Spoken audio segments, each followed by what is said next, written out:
Welcome everybody to Tales from the Jar Side, the video series. Not interested in reading my newsletter today? That's alright, I'll read it to you, along with extra stories and gags and other things. Now, an odd thing happened with the newsletter this week. Some of you pointed out to me, but I noticed it right away.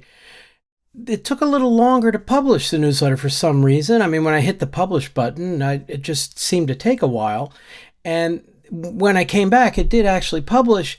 But unfortunately, for some weird reason, it left out several of the images. I have no idea why. I went on the notes area and asked Substack, but nobody had any answer. What I can tell you here is, you see, this is the newsletter in draft mode. What I did is I hit the edit button, and you'll see all the images are there. So I don't know what the problem is. But at any rate, I'll just show them on this video, and nothing really critical mattered, although I did lose one good gag for it, but otherwise, here they are. So, the title this week, should introduce myself. My name is Ken Cousin. This is Tales from the Jar Side. Hope you enjoy it. The title this week is Tales from the Jar Side, the GIDS Conference. Just call us KenKat. Yeah, that's silly. The Ding of Power, Coffee with Josh Long, and the usual assortment of silly tweets and toots. The subtitle is Seen on Twitter, I wish it need not have happened in my time, said Frodo. LMAO, said Gandalf, well, it has.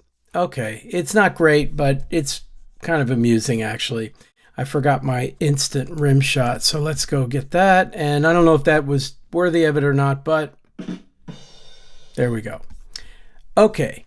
Welcome fellow jarheads, to Tales from the Jar Side, the Cousin IT newsletter for the week of April 23rd through 30th, 2023.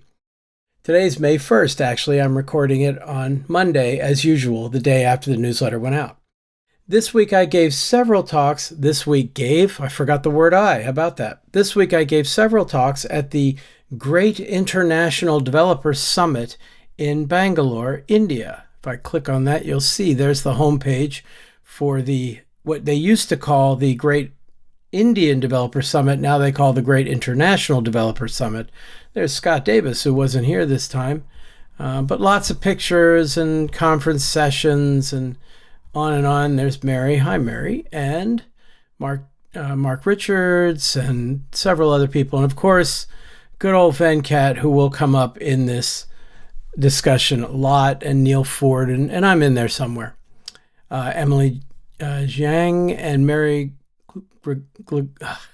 Grigletsky. I know, I fumble over it every time. She's so charming too, and I shouldn't mess that up.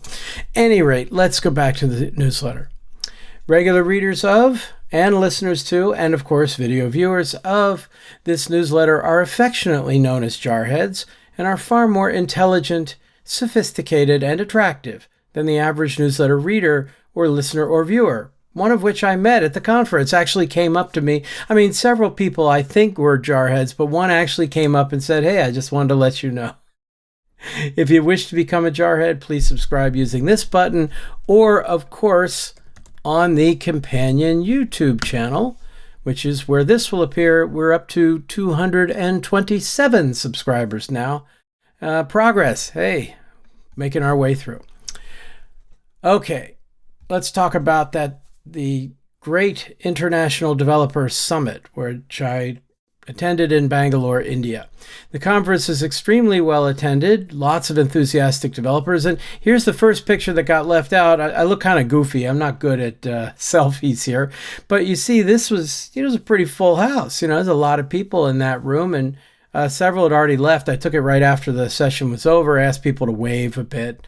So don't blame them. I asked them to wave. I only caught about 2/3 of the room in that picture. As I say, I'm not really good at it. My talks were my Managing Your Manager talk called Help Your Boss Help You. 2 talks on Java testing, one that emphasized JUnit 5, one that was on Mockito. A third talk, not in the same sequence, but on property-based testing, that used the JQuick library, which I'm a big fan of. I should bring up that site, by the way, jqwik.net. JQuick is a property testing library in Java that is really very easy to use and a lot of fun. I really enjoy it. The whole idea of property-based testing is that rather than doing individual test cases, you set up a property that you're trying to confirm, and JQuick will generate lots and lots of tests for you and run them all. The baseline is 1,000 tests and then check to see that they satisfy that property.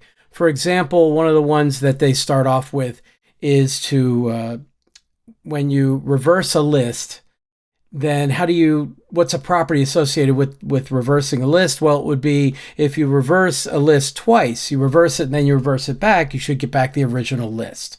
So we have a test for that, and you say for all lists of whatever the type is, come up with a distribution of tests to try to validate that property. I mean, you can't prove it. You're just really looking for a counterexample, but still, it's a lot of fun and it works out really well and it's easy to do. So I don't do that instead of testing. I do that in addition to testing, normal testing, especially because it's good at catching edge cases and nulls and zeros and things like that are very effective. Okay, I also talked about upgrading to modern Java. That was fun because I did that in a way I don't normally do. I did it completely with code. Like I have one nice example where I find like the 10 longest words in a dictionary. And to do that, I do it all with streams and lambdas and method references and static and default methods and interfaces and the optional data type. So everything Java 8 based. And then I have a different example where my normal example of accessing the RESTful web service, of finding the number of astronauts currently in space, and then I group by number of astronauts per craft. So I could say there are 7 people on the ISS, for example, and 3 on the Chinese space station, the Shenzhou 15, and so on. And I find that a neat way to show like the enhanced switch statement and records and the HTTP client. And I think I throw in local variable type inference, although that's not really required, and sealed interfaces, which I use to do like what they call the try monad, where you have only 2 options, a success or a failure, for example. At any rate, I have slides on all that, but it's mostly enjoyable to show all those features using code rather than doing them individually. I mean, here is a way to put them all together, and that shows you where they fit together. Then I did my last one was on key Gradle concepts and practices. Got a lot of people in there. That was an interesting talk because we got into some of the interesting features of the DSL and how to resolve the issues of delegates inside closures and a lot of neat features, mostly related to the life cycle. How do you make things lazy and so on. At any rate, all the links to the descriptions can be found. This is another link to my page at the conference, which, wow, that's a lot of hair. That's an old picture, as you might imagine. At any rate, these were links to the individual talks, and you can click on that to see what the descriptions were. The on-demand ones are recorded sessions from previous years, including the one during the pandemic where they did everything virtually, for what it's worth. Okay, so every day started with a keynote address, and as it happened, all 4 days were featuring former or current no fluff, just stuff speakers. Of course, we started with good old KenKat Subramaniam. Then Michael Carducci did one, and then Mark Richards did on Thursday, and finally Neil Ford on Friday. So I tweeted this on the first day. I came halfway across the planet just to listen to KenKat speak. Worth it, of course, So just don't tell him I said that. KenKat was excellent as usual. I wouldn't want him to get a swole head or nothing. More on my relationship with him below. So one interesting feature of the conference is that the schedules for each room included posters showing photos of the speakers. You can see there was mine. Again, you can tell how old the picture is by how much hair I have on that thing. Kind of leaning into it now. I could grow it out a little bit more, but that's all right, having fun. And it's kind of a neat little touch, that you could see outside of each hall who's going to be speaking there, not just as a title, but, a picture of the actual person. Just kind of neat. Again, I got a goofy grin in there, but oh well. Okay, so I thought they went well, but this was fun. And of course, Mala Gupta, who's another speaker, and she's charming. She's a dev advocate, I believe, for JetBrains these days. She said, attended an amazing session. Isn't that nice? By me on property-based testing, on job using JQuick. The session was so good I lost track of time and got late in leaving the venue. I said, sorry, not sorry, but she didn't miss her flight or anything, so it was all good. Okay. I was glad to see her at the conference, even though I missed her talk because there were a lot of concurrent sessions. I think it was 5 or 6 parallel tracks if I look at the schedule. But they did record everything, and the recording should be available, I believe, sometime in the middle of May. So just a couple of weeks. Now, this one I had to put in here. It says Mr. Subramaniam with an N, not an M. The conference arranged for all the speakers to stay at the local Sheraton, and they do that every year, and they arrange rides to and from the hall. The funny part for me is when I finally made it to my room after a bunch of delays at immigration, 4 a.m. roughly Monday morning, I found a note that apparently was intended for KenKat. I did have to call the desk and make sure he wasn't going to walk in or something, but I decided to intentionally misinterpret it as intended for me with a different name. So if you could see the picture here, I can't magnify that. That's right. It's not actually a tweet. I just went and made a picture of it. The note says, Dear Mr. Subramaniam, with an N, welcome to the Sheraton Grand Bangalore Hotel at Brigade, whatever it is, the location. Thank you for choosing to stay with us. I trust your stay will be comfortable. There's even a little bit of, a couple of snacks and stuff. So I had to tweet, hey, KenKat, to him. Look at the nice note I found in my hotel room in Bangalore. Bit presumptuous, though, don't you think? I mean, Indian weddings are gorgeous, and of course I'll say yes. But a guy likes to be asked first, okay? The implication being, of course, they addressed me as Mr. Subramaniam for obvious reasons. So, any rate, he was amused. He didn't say much in reply, although there were a couple of responses back and forth, but I thought it was funny. After that, I expected people to call me Mr. Subramaniam, though at least I know how to spell his name correctly. But the abbreviation suggested was KenKat. Kind of like Kit Kats, but with an Indian flavor, and work better. Your mileage may vary. Okay, I also mentioned last week I'm not nearly crazy enough to consider driving in India. Certainly not myself. I'm glad they arranged the rides. But I did point out something I noticed, and this was on Mastodon. I said sometimes the hardest differences to notice are what's missing. On the ride over from the hotel to the GIDS site, I finally realized there were no traffic signals and no stop signs and anything anywhere. Yet another reason not to drive, and in Bangalore. And it's true. I mean, now it turns out that there are stop signs and stoplights around, although it's really surprising when you encounter one. But I traveled over to Josh Long's hotel to do a live stream, which I mentioned later. I was surprised we stopped for 2 of them. But what I figured out eventually, more or less, and I could still be wrong on this, in Bangalore, when you're driving, everybody is cutting off everybody else at all times. You just expect that. And the horn is used, I used to joke it was for echolocation, but it's really to let everybody know where you are. And the other drivers respect it. They think, oh, you're coming up on the side or you're going to be over here. And they back off. It's not like, it's not done in the U.S. like in anger. In here, if somebody's honking their horn at you, they're really mad. But there, it's mostly for information purposes. I don't even know why they bother with lane markings, though, because, I mean, nobody cares about what's supposed to be the lanes. As I said here, if you see 3 lanes, there'll be at least 7 cars all around jockeying for position. So the result is a kind of loosely organized chaos between the cars, the small vans, and zillions of tiny scooters zooming in and out, weaving, swarming in and out and around. Yet somehow I never saw a fender bender or even evidence of one. That's not quite true. I did get an Uber ride where the car had some dents in the side, and I was a little nervous about that because that wasn't common, but oh well. Somehow it all works, but I don't want to do it. Given how goofy those selfies looked above, here's the last one to show I could do a bit better. Yeah, this was pretty good. This was about 10 minutes before the Gradle talk.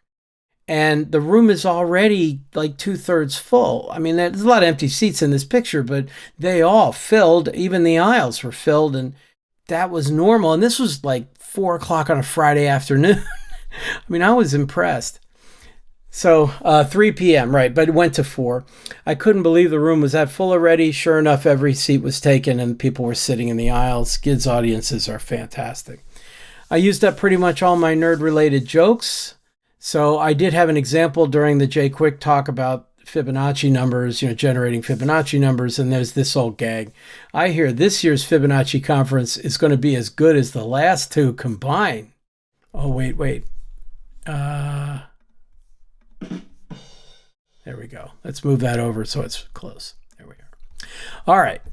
Normally when I speak at conferences, I don't go to a lot of the other talks. I go to occasional ones I'm interested in or if I want to support a friend, but I don't spend a lot of time there. But this one, usually I'm too busy, quote, polishing my slides, where polishing's doing a lot of work in that sentence. Sometimes they're pretty raw when you'd be surprised how late in the period it comes, the slides come together sometimes.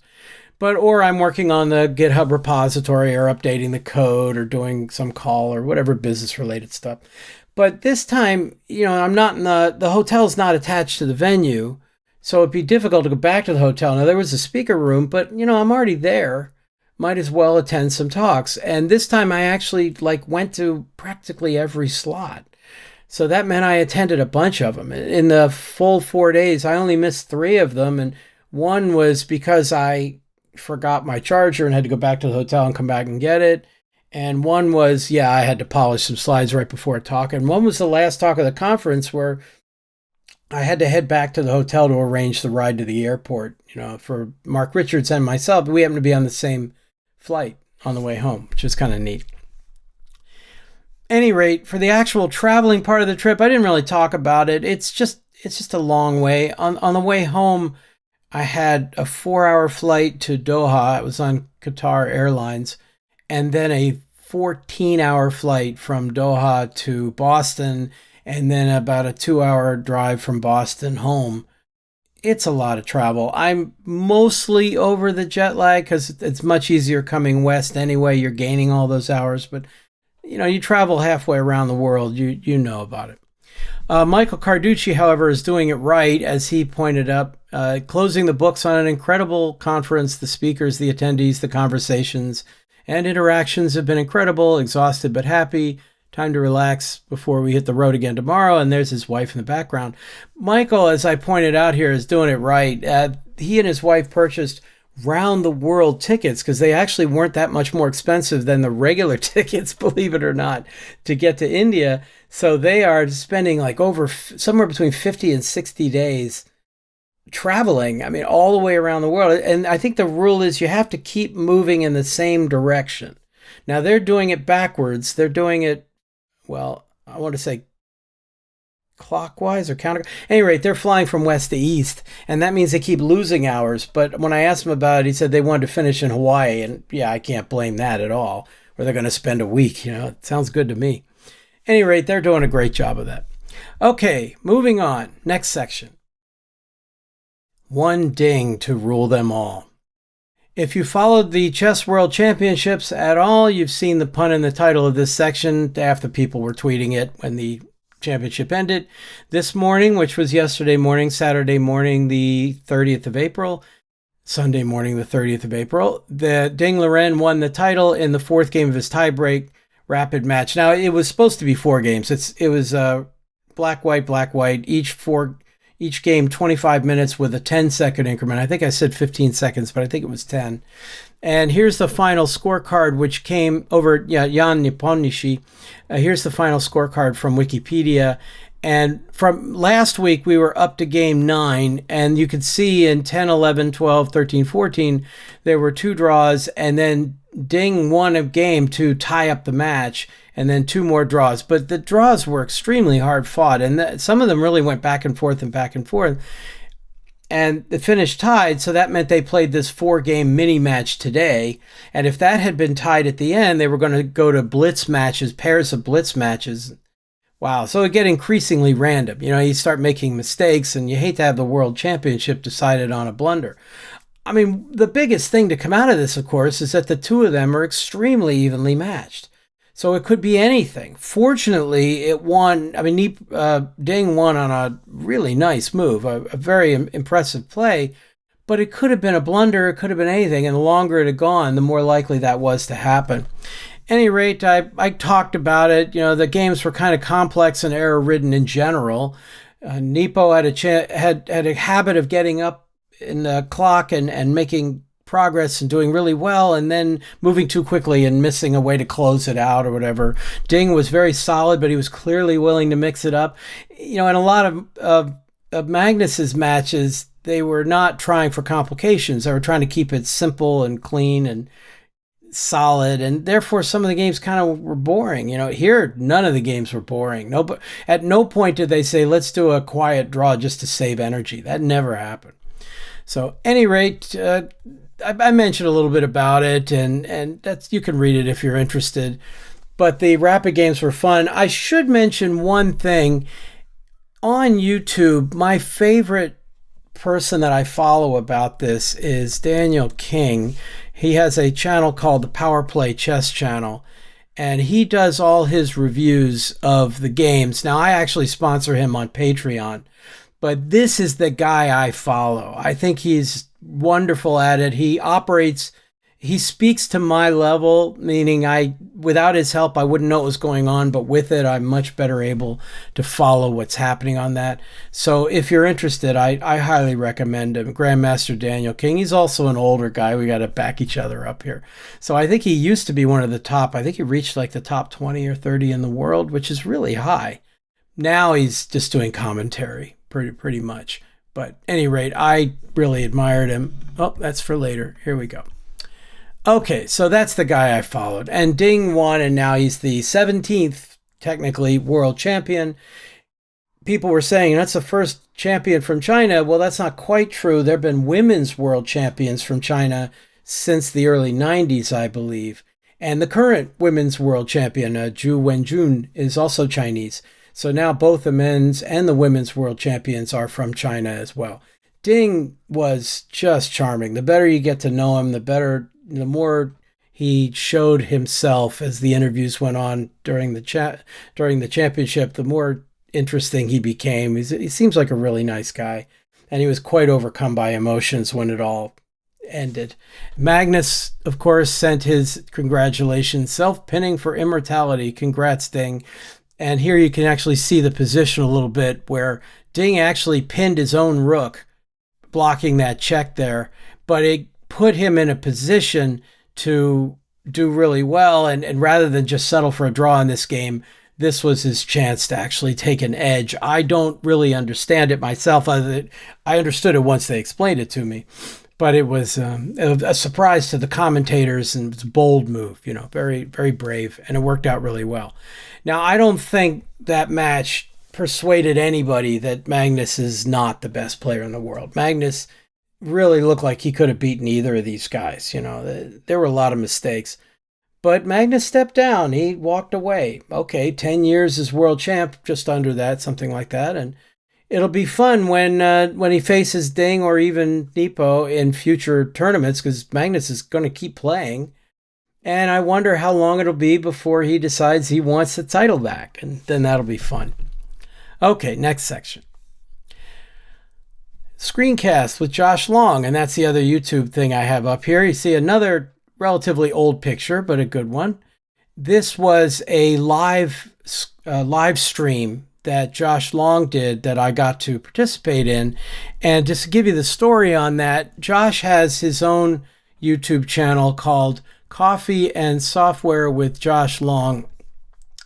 Just to show you what kind of celebrity he is in this Spring Framework world. He started his video channel about the same time I did, and I've got, you know, a couple hundred subscribers, and he's got, well, 4.72 thousand subscribers. Yeah, all right, you know, a little out of my league, but we're working on it.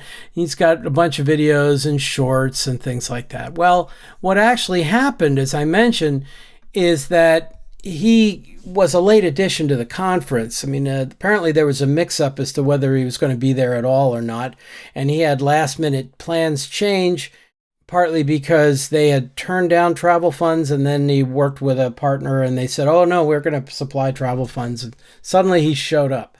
So I was attending talks on all those other slots, but on Friday I'd missed that one because I had to go back to get my charger to the hotel, back to the hotel to get my charger. And when I came back, then I didn't have time to go to the talk. So I'm sitting in the speaker room waiting for lunch or whatever. And in walks Josh.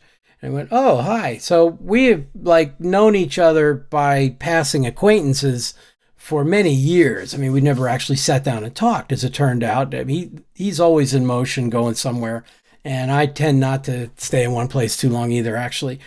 But I saw him and, I thought, well, let's say hi. So he sat down and we talked for a little while. And he was kind enough to invite me to do a live stream on his channel. And here's, he said, he put this tweet up there saying, Java champion and industry legend, right? For the live stream. And this is one of the images that got left out of the newsletter. I put in, I hope you heard that. She called me a noble steed, the Shrek reference right there. So that was my industry legend thing. You heard Josh say it. So, I hope that doesn't destroy his credibility entirely. At any rate, we recorded that in his hotel room. He was staying at a different hotel. Again, it came late and everything. So it went over an hour, but it was a nice wide-ranging discussion on a huge number of topics. And by the end of that, I kind of had to get back to my hotel and pack for coming home. So we didn't get the chance to do anything for the Tales from the Jar Side channel, but we will. We'll get something together. And I included his recording here. So feel free to subscribe so you don't miss it when we do add something. Now let's do our tweets and toots for this week. So this one says, nice day this year too. And this was, I can't believe I almost missed the opportunity to share this. This is that scene from Miss Congeniality where the Rhode Island contestant is interviewed by William Shatner, of all people, saying, describe your perfect date. And part of her answer is, that's a tough one. I'd have to say April 25th because it's not too hot and not too cold. And the quote continues, all you need is a light jacket, which is great. It's still probably one of the best lines from that movie. That's a lot of fun. That's a Sandra Bullock movie, really, and enjoyed it. But that came out in 2000, which if, by my calendar is 23 years ago. I mean, before a lot of that. At any rate, it's a while. Okay, next one. This also, for some reason, didn't make it into the newsletter. JUnit, the team, announced that they released 5.9.3.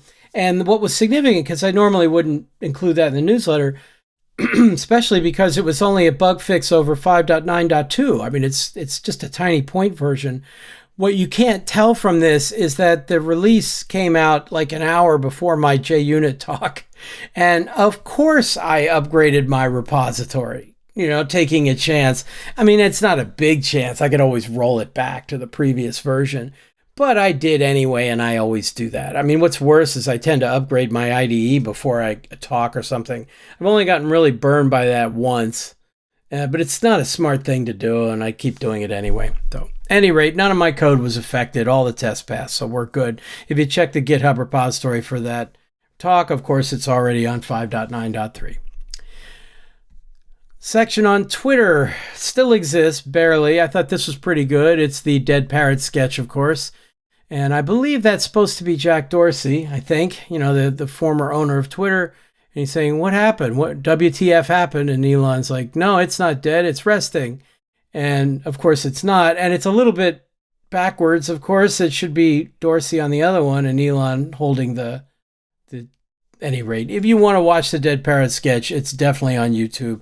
And it's always fun. It's certainly worth watching no matter what you do. Dorsey has this new site called Blue Sky, which they spelled all lowercase for some weird reason. I think I put a link to it, blueskyweb.xyz of all things. And I don't have an invite, and I don't know if I care. I mean, I'm going to check it out. People are saying it's a lot like Twitter. A lot of people that are not thrilled with Mastodon because it's just different are enjoying the Twitter-like experience. But I don't know. I mean, I'm a little concerned by the fact, as they say, I mean, first of all, you could say Dorsey's judgment's a little shaky. He's the same guy who thought it'd be a good idea to let Elon Musk manage anything bigger than a hot dog stand. What an idiot that guy is. At any rate, I'm on the waiting list, and I'll see what happens. I'm happy enough with Mastodon, but okay, I'll try it out, see what it's like. Rumor has it they still don't even have a way to block people, which why are they even opening it at all without learning the lessons from Twitter about content management? I mean, I know that's a hard problem, but if you don't have content moderation in place, why are you even bothering? You're making a site for only people who don't have issues with content, with harassment or trolls or spam or anything. And it's like, really? Anyway, speaking of Elno, as a lot of people call him on Twitter, although I prefer when they jokingly call him Space Karen. I think that's funny. There was an article, this is a little dated. This article said that Elon has lost more money than anyone in history, according to Guinness World Records. That's from January. But this week, I think Bloomberg, that was from NPR. Bloomberg had an updated article that said he's now lost over $200 billion. Nobody's ever lost that much. That they know of course. And, can you imagine the good that could have been done with 0.1% of that money? And you better tell Elon, because he can't imagine it. It's just so sad. Okay, moving on. I hate when that happens. This was funny. I don't know who made it. It was quoted on Mastodon, but I don't think the person who quoted it was the author either. It said, as I gazed into her eyes, my knees got weak and I could feel the butterflies in my stomach. I knew right there and then I'd poisoned the wrong glass. Which, of course, they even spelled poison wrong. I thought it was funny. It was clever. I didn't see that coming. Okay, moving on. I wish it was me, too. So this was great. It's a very dark picture, so it's hard to see. It says, tell Tucker I want him to know it was me. And, of course, that's the green M&M. And for the people who don't get the references there, because there's kind of a couple, one is that's Game of Thrones. That was Olenna Tyrell, the matriarch of the Tyrell clan, played by the legendary Diana Rigg. She tells Jaime Lannister to tell Cersei, his sister/lover, it's that kind of show, that Olenna arranged the death of her son, the king, at the so-called Purple Wedding. Joffrey, who was just awful, awful. It also refers to that foolish, idiotic controversy that Tucker Carlson had tried to create when the icons for the M&Ms were redesigned, the animated figures, and the green M&M was no longer hot anymore. It's like, you gotta be kidding me. Anyway, there's a link to the controversy if you're interested, but this was really funny, I thought, to me anyway. Another way of saying the same thing, the Lolgop Twitter feed, or Mastodon feed in this case, said, losing Tucker Carlson is a huge loss for the nation. And by the nation, I mean Putin's Russia. Nicely done. Okay. Oldie but goodie came up this week. I've heard this for years, but it's a good one. My wife told me to take the spider out instead of killing him. We went out, had a few drinks. Nice guy. He's a web designer, right? Wait a minute. Web designer. There we go. I threw in pretty good at catching bugs too, right? Yeah. Okay. And finally, a good use for AI. So this was a tweet, and I'm not exactly sure that the Twitter feed that put this up is the one that created it. It might have just been some marketing, so I'm a little uncomfortable, but AI has generated images of babies skydiving, and I actually went to the trouble to link this to the tweet, and you can actually see the animated pictures here. Oh my goodness, that sound is terrible. But you can see the little animation, and it's not long. It's only, 12 seconds, So, okay, it was funny. So I put him in there, and you're welcome to take a look. But now, of course, you don't have to if you don't want to.